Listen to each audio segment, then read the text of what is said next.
ಬದುಕು ಬದಲಿಸಬಲ್ಲ ಮಹಿಳಾ ಜ್ಞಾನ ವಿಕಾಸ ಕೇಂದ್ರ ಜಯಚಂದ್ರಶೇಖರ್. ಶ್ರೀ ಕ್ಷೇತ್ರ ಧರ್ಮಸ್ಥಳ ಗ್ರಾಮಾಭಿವೃದ್ಧಿ ಯೋಜನೆಯಿಂದ ತಾಲೂಕು ಮಟ್ಟದ ಮಹಿಳಾ ವಿಚಾರಗೋಷ್ಠಿ ಕಾರ್ಯಕ್ರಮವನ್ನು ಶ್ರೀಮತಿ ಕಾವ್ಯ ಒಕ್ಕೂಟದ ಅಧ್ಯಕ್ಷರು ಉದ್ಘಾಟನೆ ಮಾಡಿದರು. ಬಳ್ಳಾರಿ ತಾಲೂಕು ಮಟ್ಟದ ಮಹಿಳಾ ವಿಚಾರಗೋಷ್ಠಿಯ ಕಾರ್ಯಕ್ರಮವನ್ನು ಬಿಡಿಎ ಫುಟ್ಬಾಲ್ ಮೈದಾನದ ಸಭಾಭವನದಲ್ಲಿ ಆಯೋಜಿಸಿ ಮಾತುಶ್ರೀ ಡಾಕ್ಟರ್ ಹೇಮಾವತಿ ವಿ ಹೆಗ್ಗಡೆಯವರ ಮಹಿಳಾ ಸಬಲೀಕರಣದ ಮಹತ್ವಾಕಾಂಕ್ಷೆಯನ್ನು ಹೊಂದಿದ ಮಹಿಳಾ ಜ್ಞಾನ ವಿಕಾಸ ಕಾರ್ಯಕ್ರಮದ ಅಡಿಯಲ್ಲಿ ದುರ್ಬಲ ವರ್ಗದ ಮಹಿಳೆಯರಲ್ಲಿ ಕುಟುಂಬ ನಿರ್ವಹಣೆ, ಜಾಣ್ಮೆ, ಹಣಕಾಸಿನ ವ್ಯವಹಾರದ ಜ್ಞಾನ, ಮಕ್ಕಳ ಶಿಕ್ಷಣ, ಪೌಷ್ಟಿಕ ಆಹಾರ ಮತ್ತು ವೈಯಕ್ತಿಕ ಶುಚಿತ್ವ, ಪರಿಸರ ಪ್ರಜ್ಞೆ, ಸ್ವಾವಲಂಬನೆಯ ಸ್ವ ಉದ್ಯೋಗ, ಸರ್ಕಾರದ ಸೌಲಭ್ಯಗಳ ಬಳಕೆ, ನಾಗರಿಕ ಸೌಲಭ್ಯಗಳ ಬಳಕೆ ಮುಂತಾದ ಗುರಿಗಳನ್ನು ಇರಿಸಿಕೊಂಡು ಯೋಜನೆಯು ಪ್ರಾರಂಭಿಸಿದ ಕಾರ್ಯಕ್ರಮವೇ ಮಹಿಳಾ ಜ್ಞಾನ ವಿಕಾಸ ಕಾರ್ಯಕ್ರಮವು ಮಾತುಶ್ರೀ ಡಾಕ್ಟರ್ ಹೇಮಾವತಿ ವಿ ಹೆಗ್ಗಡೆಯವರ ಅಧ್ಯಕ್ಷತೆಯಲ್ಲಿದ್ದು ರಾಜ್ಯದಾದ್ಯಂತ ಜನಪ್ರಿಯ ಕಾರ್ಯಕ್ರಮವಾಗಿದೆ ಅಂತ ಹೇಳಿದರು. ಗ್ರಾಮೀಣ ಪ್ರದೇಶದಲ್ಲಿ ಕೌಟುಂಬಿಕ ಸಮಸ್ಯೆ ಮತ್ತು ಸಾಮಾಜಿಕ ಸಮಸ್ಯೆಗೆ ಒಳಗಾದ ಮಹಿಳೆಯರಿಗೆ ಸ್ವಾವಲಂಬಿಯಾಗಲು ಈ ಒಂದು ಯೋಜನೆ ಸಹಕಾರಿಯಾಗಲಿದೆ ಅಂತ ಹೇಳಿದರು. ಈ ಯೋಜನೆ ಸಮುದಾಯದ ಅಭಿವೃದ್ಧಿ ವಿಭಾಗದಿಂದ ಜ್ಞಾನದೀಪ, ಶಾಲಾ ಶಿಕ್ಷಕರ ನಿಯೋಜನೆ, ಶಾಲೆಗಳಿಗೆ ಪೀಠೋಪಕರಣ ಒದಗಣೆ, ಹಿಂದೂ ರುದ್ರಭೂಮಿ ಅಭಿವೃದ್ಧಿ, ಅನಾರೋಗ್ಯದಿಂದ ಬಳಲ್ತಾ ಇರುವವರಿಗೆ ವಾಟರ್ ಬೆಡ್, ವೀಲ್ ಚೇರ್ ವಿತರಣೆ ಮಾಡಲಾಗುವುದು ಅಂತ ತಿಳಿಸಿದರು. ಇನ್ನು ಕಾರ್ಯಕ್ರಮವನ್ನು ಉದ್ದೇಶಿಸಿ ಇಂದಿನ ಮಕ್ಕಳು ಡಾಕ್ಟರ್ ಸವಿತಾ ಸನೋಳಿ ಚಿತ್ರಿಕಿ ಅವರು ಮಾತನಾಡಿದರು. ಇಂದಿನ ಮಕ್ಕಳು ಮೊಬೈಲ್ಗಳಿಂದ ಹಿಂದೆ ಬಿದ್ದಿರುವುದು ಎಲ್ಲರ ಮನೆಯ ಕಥೆಯಾಗಿದೆ. ಸ್ಮಾರ್ಟ್ಫೋನ್, ಟ್ಯಾಬ್ಲೆಟ್ ಮತ್ತು ವಿಡಿಯೋ ಗೇಮ್ಗಳು ಇತ್ಯಾದಿಗಳ ಬಳಕೆಯ ಮಕ್ಕಳ MRI ಸ್ಕ್ಯಾನ್ ಪ್ರಕಾರ ಒಂದು ದಿನದಲ್ಲಿ 7 ಗಂಟೆ ಅಥವಾ ಅದಕ್ಕಿಂತ ಹೆಚ್ಚಿನ ಸಮಯವನ್ನು ಕಳೆಯುವ ಮಕ್ಕಳು ಕಣ್ಣು ಮತ್ತು ಮೆದುಳಿನ ಭಾಗಗಳಲ್ಲಿ ಅನಾರೋಗ್ಯ ಸಮಸ್ಯೆಯನ್ನು ಎದುರಿಸಬೇಕಾಗುವುದಂತ ಹೇಳಿದರು. ಒಂದು ಕಾರ್ಯಕ್ರಮದಲ್ಲಿ ಶ್ರೀ ಸಿಂಧೂರು CPI ಬ್ರೂಸ್ಪೇಟೆ ಪೊಲೀಸ್ ಠಾಣೆ ಬಳ್ಳಾರಿ ಎಲ್ ವಿರೂಪಾಕ್ಷಪ್ಪ ಅಧ್ಯಕ್ಷರು, ಅಖಿಲ ಕರ್ನಾಟಕ ಜಿಲ್ಲಾ ಜನಜಾಗೃತಿ ವೇದಿಕೆ ಬಳ್ಳಾರಿ ಶ್ರೀಮತಿ ಮಾನಸ ಮುಖ್ಯ ಪ್ರಬಂಧಕರು, ಕರ್ನಾಟಕ ಗ್ರಾಮೀಣ ಬ್ಯಾಂಕ್ ಕೇಂದ್ರ ಕಚೇರಿ ಬಳ್ಳಾರಿ ಶ್ರೀಮತಿ ರೂಪಶ್ರೀ ಸದಸ್ಯರು, ಅಖಿಲ ಕರ್ನಾಟಕ ಜಿಲ್ಲಾ ಜನಜಾಗೃತಿ ವೇದಿಕೆ ಬಳ್ಳಾರಿ ವೆಂಕಟೇಶ್ ಪಟಗಾರ ಕ್ಷೇತ್ರ ಯೋಜನಾಧಿಕಾರಿಗಳು ಬಳ್ಳಾರಿ, ಸುಧಾ ಗಾಂವ್ಕರ್ ಜ್ಞಾನ ವಿಕಾಸ ಯೋಜನೆ ಅಧಿಕಾರಿಗಳು ಕೊಪ್ಪಳ, ಮಹಮ್ಮದ್ ರಫೀಕ್ ಗಾಂಧಿನಗರ ವಲಯದ ಮೇಲ್ವಿಚಾರಕರು, ಸಂಜೀವ್ ಬಳ್ಳಾರಿ ಸಿಟಿ ವಲಯದ ಮೇಲ್ವಿಚಾರಕರು, ರತ್ನ ಬಳ್ಳಾರಿ ವಲಯದ ಮೇಲ್ವಿಚಾರಕರು, ಆಶಾ ಮಹಿಳಾ ಜ್ಞಾನ ವಿಕಾಸ ಸಮನ್ವಯ ಅಧಿಕಾರಿಗಳು ಬಳ್ಳಾರಿ ಒಕ್ಕೂಟದ ಅಧ್ಯಕ್ಷರು, ಎಲ್ಲ ಪದಾಧಿಕಾರಿಗಳು, ಮಹಿಳಾ ಜ್ಞಾನ ವಿಕಾಸ ಕೇಂದ್ರದ ಸದಸ್ಯರು, ಸ್ವಸಹಾಯ ಸಂಘದ ಸದಸ್ಯರು ಒಂದು ಕಾರ್ಯಕ್ರಮದಲ್ಲಿ ಭಾಗವಹಿಸಿದರು. ವರದಿ ಬಿ ಬಸವರಾಜು ಬಳ್ಳಾರಿ.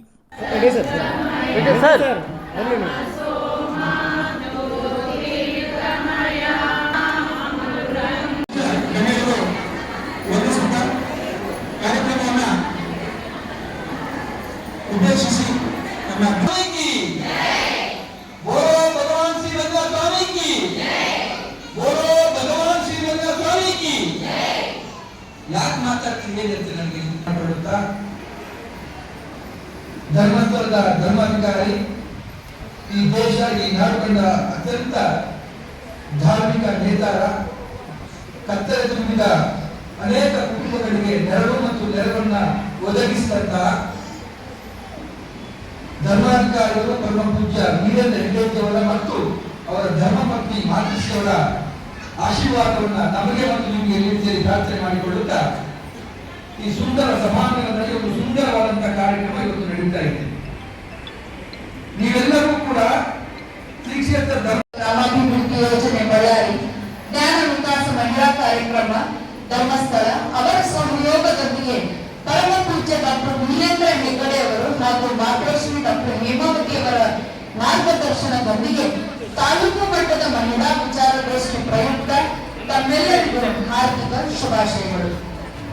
ಇಂದಿನ ಮಹಿಳಾ ಗೋಷ್ಠಿಯ ಇದು ಸಾಮಾಜಿಕ ಜಾಲತಾಣ ಹಾಗೂ ಮೊಬೈಲ್ ಬಳಕೆಯ ಕುರಿತು ಮಕ್ಕಳಲ್ಲಿ ಜಾಗೃತಿ ಮೂಡಿಸುವಲ್ಲಿ ಪೋಷಕರ ವಿಭಾಗ. ಹೀಗಾಗಿ ತಂತ್ರಜ್ಞಾನದ ಬಗ್ಗೆ ಬಹಳಷ್ಟು ಮಾಹಿತಿ ಇರೋದ್ರಿಂದ ಈ ಅವಕಾಶ ಮಾಡಿಕೊಟ್ಟದಕ್ಕಾಗಿ ತಮ್ಮೆಲ್ಲರಿಗೂ ಧನ್ಯವಾದವನ್ನ ಹೇಳ್ತೀನಿ. ಮೊದಲನೇದಾಗಿ ಈಗ ಇಂಟರ್ನೆಟ್ ಅನ್ನೋದು ತಿಂಗಳ ಪ್ಯಾಕ್ ಇಲ್ಲ ಅಂತಂದ್ರೆ ಹೇಗೆ ವಿಲವಿಲ ಒತ್ತಡ ಹೋಗ್ಬಿಡ್ತೀನೋ, 300 ರೂಪಾಯಿ ತರ ಹಾಕ್ರಿ, 200 ರೂಪಾಯಿ ತರ ಹಾಕ್ರಿ, ಎಷ್ಟರ ಸ್ಥಿತಿ ಬರಲಿ, ಬಟ್ ಇಂಟರ್ನೆಟ್ ಬೇಕು ನಿಮಗೆ, ಹೌದಾ? ಅಲ್ಲಿ ಏನೇನೋ ನಾವು ಇಂಗ್ಲಿಷ್ ನಲ್ಲ ನಮ್ಮ ಯಾವುದೇ ಒಂದು ಮಾತೃಭಾಷೆ ಮರಾಠಿಯಲ್ಲಿ ಅದರಲ್ಲೇ ನಿಮಗೆ ಮಾಹಿತಿ ಲಭ್ಯವಾಗುತ್ತದೆ. ಸೊ ಪ್ರತಿಯೊಂದು ಲ್ಯಾಂಗ್ವೇಜ್ ಟ್ರಾನ್ಸ್ಲೇಷನ್ ಆಗಿರ್ತದೆ, ನಿಮ್ಮ ಭಾಷೆಯಲ್ಲಿ ಮಾಹಿತಿ ನಿಮಗೆ ಸಿಗ್ತಾ ಹೋಗ್ತದೆ.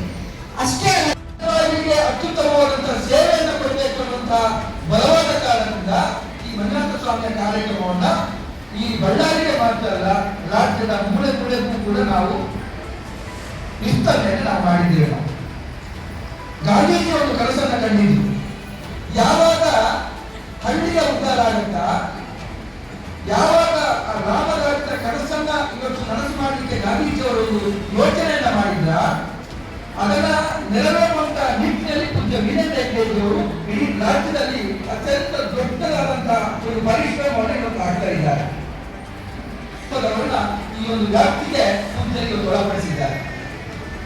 ಅನೇಕ ರೀತಿಯ ಸವಾಲುಗಳು ಇವತ್ತು ನಮ್ಮ ಜೀವನದಲ್ಲಿದೆ.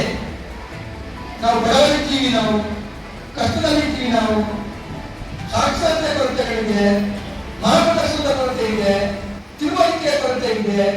ಎಲ್ಲವನ್ನೂ ಕೂಡ ಕ್ಷೇತ್ರದ ಒಬ್ಬ ವ್ಯಕ್ತಿಯಾಗಿ ನಿಮ್ಮ ಮನೆ ಬಾಗಿಲಿಗೆ ಬಂದು ಎಲ್ಲ ರೀತಿಯ ಮಾಹಿತಿಯನ್ನು ಕೊಟ್ಟು ಸರ್ವಾಂಗೀಣ ಪರಿವರ್ತನೆ ಮಾಡಬೇಕು ಅನ್ನುವಂಥದ್ದೇ ಧರ್ಮಸ್ಥಳ ಗ್ರಾಮೀಣಾಭಿವೃದ್ಧಿ ಯೋಜನೆ, ಈ ಮಹಿಳಾ ಜ್ಞಾನ ವಿಕಾಸದ ಒಂದು ಮೂಲ ಉದ್ದೇಶ. ಪ್ರಯತ್ನವನ್ನ ಧರ್ಮಸ್ಥಳ ಕ್ಷೇತ್ರ ಇವತ್ತು ಮಾಡ್ತಾ ಇದೆ. ಇವತ್ತು ಮಾತೃಶ್ರೀ ಹೇಮಾವತಿ